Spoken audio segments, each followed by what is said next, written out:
Hello students, welcome to our class. তো আমরা পড়তেছি নবম দশম শ্রেণীর গণিতের ষষ্ঠ অধ্যায় পরিমাপে ত্রিকোণমিতি। তো এর আগের ক্লাসগুলোয় আমরা 30 ডিগ্রি, 45 ডিগ্রি এবং 60 ডিগ্রি কোণের সাপেক্ষে বিভিন্ন ত্রিকোণমিতিক অনুপাতগুলোর মান নির্ণয় করা শিখেছি। তো আজকে শিখবো হলো 0 ডিগ্রি কোণের সাপেক্ষে ত্রিকোণমিতিক অনুপাতের মানগুলো কীরকম হয়। দেখো, এখানে একটা ত্রিভুজ নিলাম, এ বি সি একটা ত্রিভুজ, যার আমরা এই কোণের সাপেক্ষে হিসাব নিকাশ করব। তো এটা হলো আমাদের সমকোণ, সমকোণের বিপরীত বাহু যেটা, সেটা হলো অতিভুজ। আর আমরা এই কোণ নিয়ে যেহেতু পড়াশোনা করব, তাহলে এই কোণের বিপরীত বাহু এটা হলো লম্ব বা বিপরীত বাহু, আর এর সন্নিহিত বাহু যেটা আছে সেটাকে বলা হয় সন্নিহিত বাহু বা ভূমি। অর্থাৎ এই অ্যাঙ্গেলের সাপেক্ষে এটা হলো অতিভুজ, এটা হলো লম্ব বা বিপরীত বাহু, এটা হলো সন্নিহিত বাহু বা ভূমি।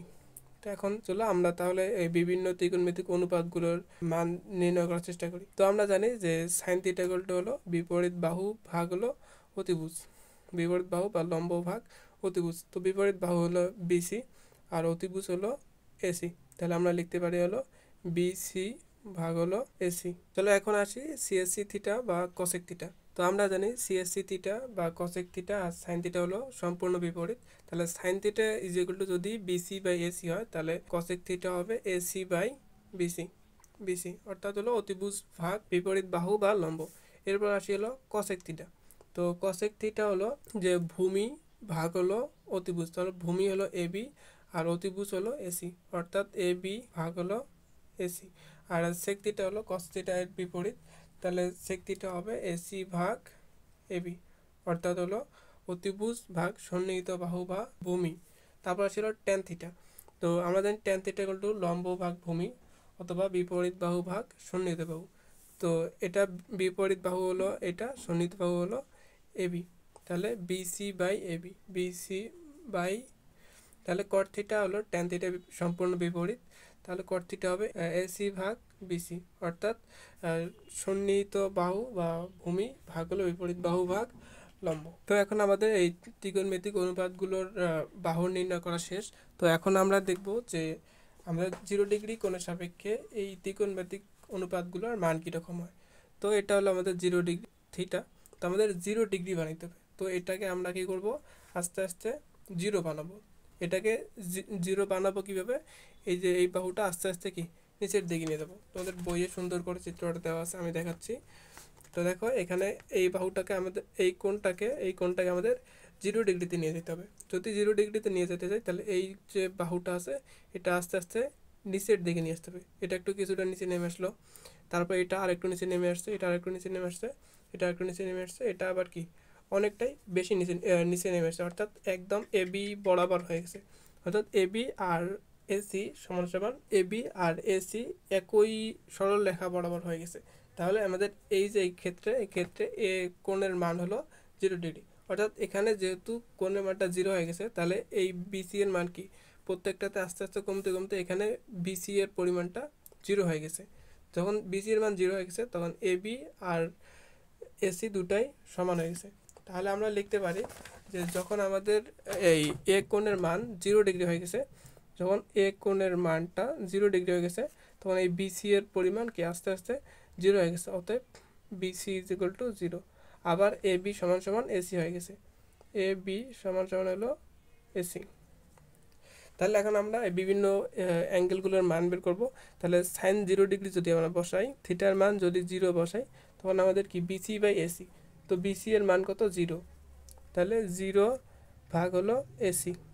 তাহলে 0 ভাগ যদি এসি হয়, তাহলে আমাদের অ্যান্সার হবে 0। অর্থাৎ শূন্য ভাগ, যদি শূন্যর সাথে যদি কোনো ভাগ বা গুণ করা হয়, তাহলে অ্যান্সার 0 আসে। তারপর আসি হলো সিএসসি থিটা বা কসেক থিটা। তাহলে এই থিটার মান যখন আমরা 0 বসাবো, অর্থাৎ সিএসসি 0 ডিগ্রি, তখন আমাদের মানটা হবে এসি এর মান কত, এসি এর মান এসি থাকলো, বিসি এর মানটা আমাদের 0, অর্থাৎ এসি ভাগ হলো 0। আমরা জানি যে কোনো একটা সংখ্যাকে যদি 0 দ্বারা ভাগ দেয়, সেটা হবে অসংজ্ঞায়িত। তাহলে এটা হলো আমাদের অসংজ্ঞায়িত। অর্থাৎ এখান থেকে আমরা দুইটা মান পাইলাম অলরেডি। এটা হলো সাইন 0 ডিগ্রির মান হলো 0 আর সিএসসি 0 ডিগ্রির মান হলো অসংজ্ঞায়িত। এখন আসি কস 0 ডিগ্রির মান। তো যখন কস 0 ডিগ্রির মান বের করবো, এবি আর এসি আছে। তো এবি আর এসি কি সমান আছে, এর জন্য আমরা এবি এর জায়গায় এসি লিখতে পারি। তো এসি ভাগ এসি, তো এসি এসি যদি কেটে যায় থাকতেছে হলো 1, অর্থাৎ কস 0 ডিগ্রির মান পেলাম হলো 1। তো এখানে যদি আমরা সেক 0 ডিগ্রি মান বসাই, এবি আর এসি সমান, তো এসির জায়গায় আমি এবি লিখতে পারি, এবি ভাগ এবি, তাহলে এবি এবি কেটে গেল, তার থাকতেছে হলো 1, অর্থাৎ cos 0 ডিগ্রির মানও 1, আবার সেক 0 ডিগ্রির মানও 1। তো এখন আসি যদি tan 0 ডিগ্রি বসাই, তাহলে বিসি ভাগ এসি আছে, তো বিসি এর মান কত 0, আর এসি এর মান আমরা এসি রাখলাম, তাহলে 0 ভাগ যদি কোনো কিছু থাকে সেটা হবে হলো 0, অর্থাৎ tan 0 ডিগ্রির মান পেলাম হলো 0। তারপর যদি cot 0 ডিগ্রির মান বসাই, তাহলে এসি ভাগ বিসি আছে, তো বিসির মান কত 0, তাহলে এসি ভাগ 0 যদি বসাই, এটা হয়ে যাবে আমাদের অসংজ্ঞায়িত। অর্থাৎ এখান থেকে tan 0 ডিগ্রির মান পেলাম 0, আর cot 0 ডিগ্রির মান পেলাম হলো অসংজ্ঞায়িত। তাহলে এখান থেকে যে 0 ডিগ্রির সাপেক্ষে সকল ত্রিকোণমিতিক অনুপাতের মান যদি আরেকবার বলি, sin 0 ডিগ্রির মান হলো 0, সিএসসি 0 ডিগ্রি বা cosec 0 ডিগ্রির মান হলো অসংজ্ঞায়িত, cos 0 ডিগ্রির মান হলো 1, sec 0 ডিগ্রির মান হলো 1, tan 0 ডিগ্রির মান হলো 0, আর cot 0 ডিগ্রির মান হলো অসংজ্ঞায়িত। তো এই মানগুলো আমাদের মুখস্থর মতো রাখতে হবে। তো এখন আমরা বের করবো হলো 90 ডিগ্রি বা 90 ডিগ্রি কোণের সাপেক্ষে বিভিন্ন ত্রিকোণমিতিক অনুপাতের মান। তো একই রকম যে এটা আমাদের এই কোণ নিয়ে এখন হিসাব করতে হবে, এটা হলো আমাদের সমকোণ, তার সমকোণের বিপরীত বাহু যেটা হলো অতিভুজ, এই কোণ নিয়ে হিসাব করতেছি, এর বিপরীত বাহু যেটা হবে লম্ব বা বিপরীত বাহু, আর এটা হবে সন্নিহিত বাহু। অর্থাৎ এই যে ত্রিভুজটা আছে, এই ত্রিভুজের মধ্যে এটা হলো অতিভুজ, এটা লম্ব বা বিপরীত বাহু, আর এটা হলো ভূমি বা সন্নিহিত বাহু। তো আমরা জানি sine theta is equal to হলো লম্ব ভাগ অতিভুজ, অর্থাৎ বিসি ভাগ হলো এসি, অর্থাৎ এসি। তাহলে আমরা সিএসসি থিটা বা cosec theta is equal to জানি যে এটা সাইন থিটার বিপরীত, তাহলে sine theta is equal to যদি বিসি বাই এসি হয়, তাহলে সিএসসি থিটা হবে এসি ভাগ বিসি। তারপর আসি কস থিটা, তো আমরা কস থিটা ইকুয়াল টু জানি হলো ভূমি বা সন্নিহিত বাহু ভাগ হলো অতিভুজ। তাহলে এখানে হলো সন্নিহিত বাহু দেওয়া আছে হলো এবি, এবি ভাগ অতিভুজ হলো এসি, অতিভুজ হলো এসি। তাহলে সেক থিটা কস থিটার বিপরীত, তাহলে সেক থিটা হবে এসি ভাগ হলো এবি। তারপর আসলে ট্যান থিটা, আমরা ট্যান থিটা এগুলো জানি লম্ব ভাগ ভূমি অথবা বিপরীত বাহু ভাগ সন্নিহিত বাহু। তো বিপরীত বাহু দেওয়া আছে বিসি আর সন্নিহিত বাহু হলো এবি, তাহলে বিসি ভাগ হলো এবি। আর কট থিটা হলো ট্যান থিটার বিপরীত, তাহলে এটা হবে এবি ভাগ হলো বিসি। তো আমাদের এই ত্রিকোণমিতিক অনুপাতগুলো বিভিন্ন বাহুর মাধ্যমে প্রকাশ করা শেষ। তো এখন আমরা 90 ডিগ্রি কোণের সাপেক্ষে এই ত্রিকোণমিতিক অনুপাতগুলো বের করব। তো দেখো আমাদের এই কোণটাকে আমাদের 90 ডিগ্রি বানাইতে হবে, কারণ এই কোণের সাপেক্ষে তো আমরা এই অনুপাতগুলো বের করব। তো এই কোণটাকে 90 ডিগ্রি কেমন করে বানাতে পারি? বলতে পারো যে ভাই এখানকার যে ইয়াটা আছে, রেখাটা আছে, এটা এদিকে সোজা করলে তো 90 ডিগ্রি হয়, কিন্তু এটা করলে আমাদের যে ত্রিভুজটা আছে ত্রিভুজটা ভেঙে যাবে, কিন্তু আমাদের তো ত্রিভুজ ভাঙা যাবে না। এর জন্য আমরা করবো কি, এই যে বাহুটা আছে এটা আস্তে আস্তে এদিকে নিয়ে আসবো, আস্তে আস্তে এদিকে নিয়ে আসবো, তাহলে আমাদের কি এই কোণটা 90 ডিগ্রি হয়ে যাবে। তো তোমাদের বইয়ের মধ্যে সুন্দর একটা চিত্র দেওয়া আছে, তো আমি দেখাচ্ছি চিত্রটা।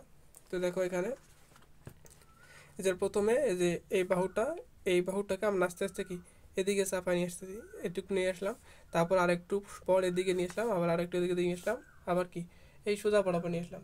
তাহলে এই যখন এই রেখাটা এসি রেখাটা এবি রেখার উপর পড়বে, তখন আমাদের কি কোণটা 90 ডিগ্রি হয়ে যাবে।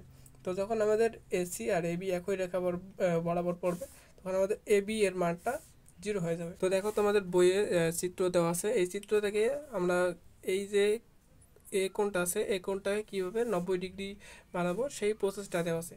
তো এই যে কোণটা আছে, এই কোণটাকে যদি আমরা আস্তে আস্তে এদিকে সরাই নিয়ে আসি, তখন কি আমাদের এই কোণটা আস্তে আস্তে বাড়তেছে, এই কোণটার চেয়ে এই কোণটা একটু বড়, এর চেয়ে এটা বড়, এর চেয়ে এটা বড়। তো একদম যখন এই এসি রেখাটা বিসি বরাবর চলে আসে, তখন আমাদের কি কোণটা 90 ডিগ্রি হয়ে যায়। তো আস্তে আস্তে যেহেতু আমাদের এটা আস্তে আস্তে এদিকে আগাচ্ছে, আস্তে আস্তে আগাচ্ছে, তাহলে আমাদের এই এ বি যে রেখার দৈর্ঘ্যটা আছে, এ বি রেখার দৈর্ঘ্যটা আস্তে আস্তে এটার মধ্যে কি 0 হয়ে গেছে। অর্থাৎ এই অ্যাঙ্গেল কোণ, অর্থাৎ এ অ্যাঙ্গেলটা, অর্থাৎ এ কোণটা যখন আমাদের 90 ডিগ্রি হয়ে যাবে, তখন এ বি এর পরিমাণ হয়ে যাবে 0, আর বিসি আর এসি সমান হয়ে যাবে। তাহলে আমরা এখান থেকে লিখতে পারি, সেটা হলো কোণ এ যখন 90 ডিগ্রি হয়ে যাবে, তখন আমাদের এই এ বি এর দৈর্ঘ্যটা 0 হয়ে যাবে, এ বি ইকুয়াল টু 0।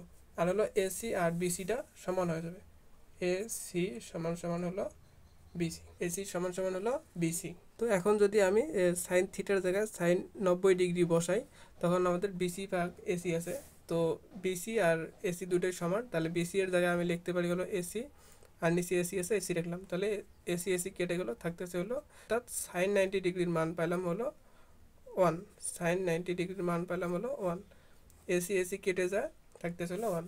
তারপর আসি সিএসসি বা কসেক 90 ডিগ্রি, সিএসসি 90 ডিগ্রি। তো এসি আর বিসি যেহেতু সমান, তাহলে আমি এসি এর জায়গায় বিসি লিখতে পারি, এখানেও বিসি, তাহলে বিসি বিসি কেটে গেল, থাকতেছে হলো 1, অর্থাৎ সিএসসি 90 ডিগ্রির মান পাইলাম হলো 1। তারপর যখন কস 90 ডিগ্রি বসাবো, কস 90 ডিগ্রি, তো এ বি এর মান আমাদের 0, তো 0 ভাগ হলো এসি, তাহলে 0-র সাথে যদি কোনো সংখ্যা দ্বারা ভাগ বা গুণ দেওয়া হয় তখন সেটা হয়ে যাবে 0, অর্থাৎ এটা হলো 0, অর্থাৎ কস 90 ডিগ্রির মান পেলাম হলো 0। তারপর ছিল সেক, তাহলে এসি ভাগ এবি আছে, তো এখান থেকে দেখতে পাচ্ছি এবির মানটা 0, অর্থাৎ এসি ভাগ হলো এবি এর মান পেলাম হলো 0। তাহলে কোনো সংখ্যা ভাগ যদি 0 হয় তাহলে সেটা হয়ে যাবে অসংজ্ঞায়িত। কস 90 ডিগ্রির মান পেলাম হলো 0 আর সেক 90 ডিগ্রির মান পেলাম হলো অসংজ্ঞায়িত। তো এখন আসা যাক ট্যান 90 ডিগ্রির মান। তো ট্যান 90 ডিগ্রি ইকুয়াল টু হবে এবি এর মানটা 0, অর্থাৎ বিসি ভাগ এবি এর মান 0, তাহলে এটাও হবে অসংজ্ঞায়িত। তারপর আসে হলো কট 90 ডিগ্রির মান, এবি এর মানটা 0, তাহলে 0 ভাগ বিসি, তাহলে এটা হবে 0, অর্থাৎ ট্যান 90 ডিগ্রির মান হলো অসংজ্ঞায়িত আর কট 90 ডিগ্রির মান হলো 0। তো এই পার্ট থেকে যদি আমি সামারাইজ করি তাহলে সাইন 90 ডিগ্রির মান পেলাম হলো 1, তারপর সিএসসি 90 ডিগ্রির মান হলো 1, তারপর কস 90 ডিগ্রির মান 0 আর সেক 90 ডিগ্রির মান হলো অসংজ্ঞায়িত, তারপর ট্যান 90 ডিগ্রির মান হলো অসংজ্ঞায়িত আর কট 90 ডিগ্রির মান হলো 0। তো আজকের ক্লাস এই পর্যন্তই, ওয়েট ফর নেক্সট ক্লাস।